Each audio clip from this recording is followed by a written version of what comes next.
Tu appelles ça de l'affection, ou c'est juste quelqu'un qui te donne le strict minimum pour que tu ne partes pas. Parce que c'est fou comme un bonjour en retard devient un événement. Une réponse froide devient un signe. Une invitation à la dernière minute devient une preuve d'intérêt. Et toi, tu acceptes, en souriant. Tu acceptes parce que tu as appris à te réjouir de peu. Parce que quand il n'y a rien, n'importe quoi paraît énorme. Tu dis que tu n'es pas exigeant. Bien sûr que non. Quand on vit de miettes, on apprend à appeler le manque du confort. Et au début, ça ne fait même pas mal. Ça fait mal après. Quand tu réalises que tu remercies pour une attention basique, comme si c'était une faveur personnelle. Mais détends-toi. Tu n'es pas seul. Il y a beaucoup de gens qui suivent un régime émotionnel imposé et qui appellent ça de la maturité. Et là, commence le théâtre silencieux. Tu apprends à lire des miettes, comme si c'était des signes secrets. Mettre du temps à répondre devient une stratégie. Disparaître devient une phase. La froideur devient une personnalité forte. Et en plus, tu le félicites. Quelle maturité!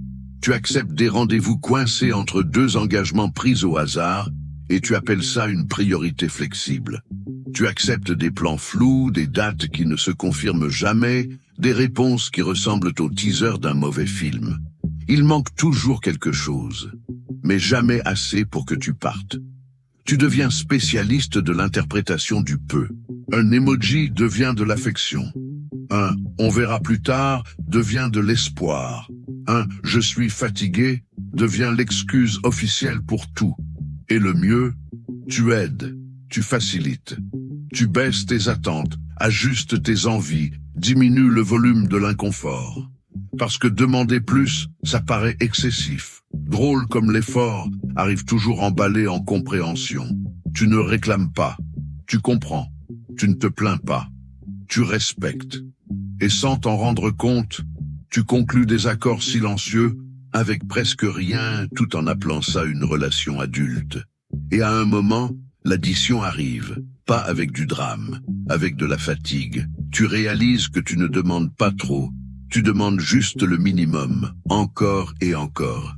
Ce n'est pas un problème de timing, c'est un manque d'envie, ce n'est pas de la confusion, c'est une décision. Et le plus étrange, c'est de comprendre que personne ne t'a trompé. Tu as tout vu, tu as simplement choisi d'appeler ça une phase. Du calme, une façon d'être. Parce qu'admettre l'évidence dérange plus que d'attendre encore un peu. Là, l'humour disparaît. Il ne reste que ce sourire figé quand tu comprends que tu es toujours disponible. Pour quelqu'un qui ne l'est jamais. Que l'effort n'est pas réciproque. Il est automatique. Tu n'es pas patient. Tu es pratique. Et ça fait mal d'une manière silencieuse. Parce qu'il n'y a pas de discussion. Pas de dispute. Juste cette sensation étrange d'essayer de maintenir quelque chose qui n'a jamais fait d'effort pour rester. Et peut-être que c'est ça qui dérange le plus. Pas le peu qui est venu, mais à quel point tu t'y es habitué. À quel point le minimum est devenu une routine. À quel point l'absence est devenue un décor permanent. Parce qu'il y a un côté confortable là-dedans. Tu sais déjà à quoi t'attendre. Ou plutôt, tu sais que tu ne dois rien attendre. Moins d'efforts, moins de confrontation, moins de vérité. Et pourtant, quelque chose au fond de toi sait quand c'est de la vraie affection. Et sait quand ce ne sont que des restes emballés avec soin. Au final, ce n'est pas ce que l'autre offre, c'est ce que toi, tu acceptes d'appeler suffisant.